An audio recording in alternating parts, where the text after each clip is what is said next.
आज से 49 साल पहले यानी 25 जून 1975 को देश में इमरजेंसी लगाई गई थी। इस दिन को Bharatiya Janata party black day के रूप में मना रही है। आज भी बीजेपी कार्यकर्ताओं ने काला दिवस मनाया और इमरजेंसी को लेकर कांग्रेस पर निशाना साधा।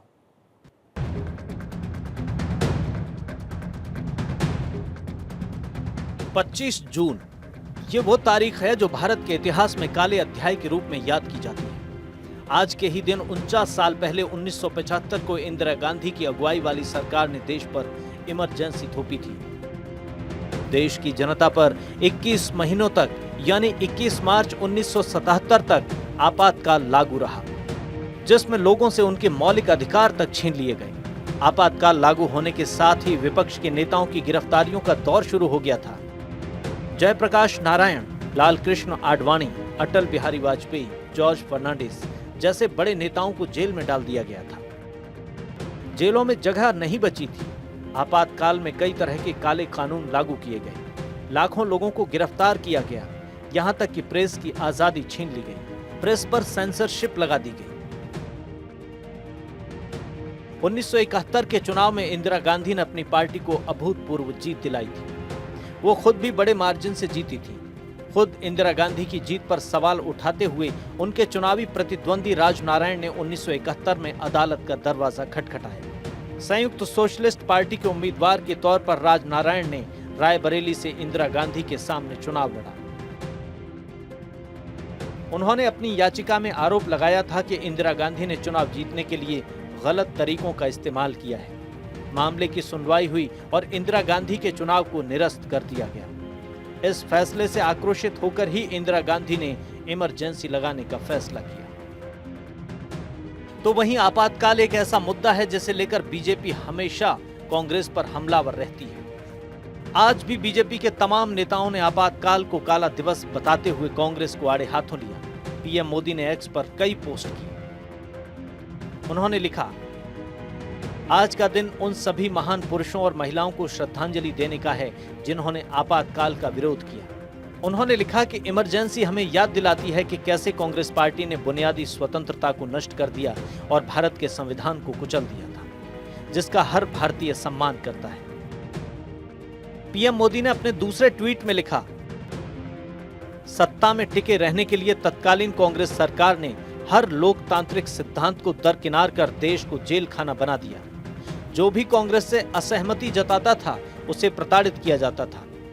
पीएम मोदी ने कहा कि सामाजिक रूप से इस तरह की नीतियां लागू की गईं जिससे सबसे कमजोर वर्ग को निशाना बनाया जा सके। पीएम मोदी ने तीसरे ट्वीट में लिखा, जिन लोगों ने इमरजेंसी लगाई उनको हमारे संविधान के प्रति अपना प्यार जताने का कोई अधिकार नहीं है। पीएम ने कहा कि ये लोग वही हैं जिन्होंने अनगिनत मौकों पर अनुच्छेद 356 लागू किया। प्रेस की स्वतंत्रता को खत्म करने के लिए विधेयक लाया गया, संघवाद को नष्ट किया और संविधान के हर पहलू का उल्लंघन किया। रक्षा मंत्री राजनाथ सिंह ने भी पोस्ट कर प्रतिक्रिया दी। उन्होंने लिखा, आज से ठीक 49 साल पहले भारत में तत्कालीन कांग्रेस सरकार द्वारा आपातकाल लगाया गया था। आपातकाल हमारे देश के लोकतंत्र के इतिहास का वो काला अध्याय है जिसे चाहकर भी भुलाया नहीं जा सकता। सत्ता के दुरुपयोग और तानाशाही का जिस तरह खुला खेल उस दौरान खेला गया, वो कई राजनीतिक दलों की लोकतंत्र के प्रति प्रतिबद्धता पर बहुत बड़ा प्रश्न चिन्ह खड़ा करता है। गृह मंत्री अमित शाह ने आपातकाल पर कांग्रेस पर निशाना साधा।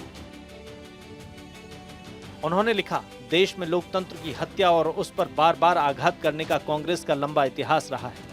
1975 में आज ही के दिन कांग्रेस के द्वारा लगाया गया आपातकाल इसका सबसे बड़ा उदाहरण है। अहंकार में डूबी निरंकुश कांग्रेस सरकार ने एक परिवार के सत्ता सुख के लिए 21 महीनों तक देश में सभी प्रकार के नागरिक अधिकार निलंबित कर दिए थे।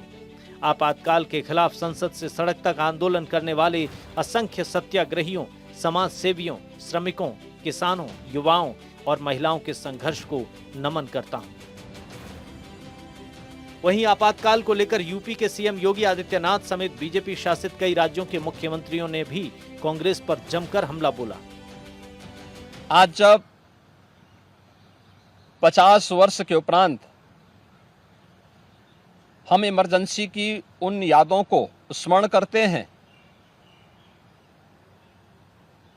तो स्वाभाविक रूप से कांग्रेस में चेहरे बदले होंगे, लेकिन उसका चरित्र, उसके हाव भाव आज भी वही हैं जो 1975 में एक बर्बर चेहरा उस समय में कांग्रेस पार्टी का देखने को मिला था। 25 जून 1975 को इमरजेंसी लगा था और जितने भी गैर कांग्रेसी नेता थे सबको जेलों में बंद कर दिया गया था और 19 महीना तक लोग जेल में रहे और इससे कई परिवार को बहुत नुकसानी भी उठानी पड़ी। और निश्चित रूप से 25 जून का वो दिवस काला दिवस था, जिसके यादगार में हमारी पार्टी कल काला दिवस मना दी।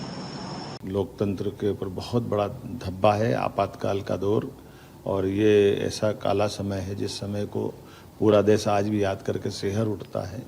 लोकतंत्र के उस काले कार्यकाल के लिए ये सारे के सारे लोग जवाबदार हैं जो आज नकली संविधान हाथ में लेकर के एक तरह से अपनी आडंबर रच रहे हैं। ये वही परिवार है जिसने सदैव संविधान में 100 से ज़्यादा संशोधन अगर किसी ने किए हैं तो इनकी पार्टी के लोगों ने किए हैं और उनके अपने व्यक्तिगत स्वार्थ के लिए किए। बीजेपी की तरफ से आज के दिन को पूरे देश में काला दिवस के रूप में मनाया गया। बीजेपी ने आज दिल्ली में बीजेपी मुख्यालय में पीसी कर जमकर निशाना साधा। सबको मालूम है कि इस इमरजेंसी को हम लोगों ने पूरे 19 महीने झेला और उसके बाद फिर चुनाव हुआ और उस समय नारा लगा था, India is Indira, Indira is India. ये इनकी सोच हो गई थी। ये प्रजातंत्र का गला घोटने वाले लोग। कांग्रेस के आपातकाल की आज 50वीं बरसी है। एक तरफ बीजेपी कांग्रेस को आपातकाल का दौर याद दिला रही है तो दूसरी तरफ कांग्रेस सदन में संविधान बचाओ का नारा दे रही है। Bureau report, Bharat 24।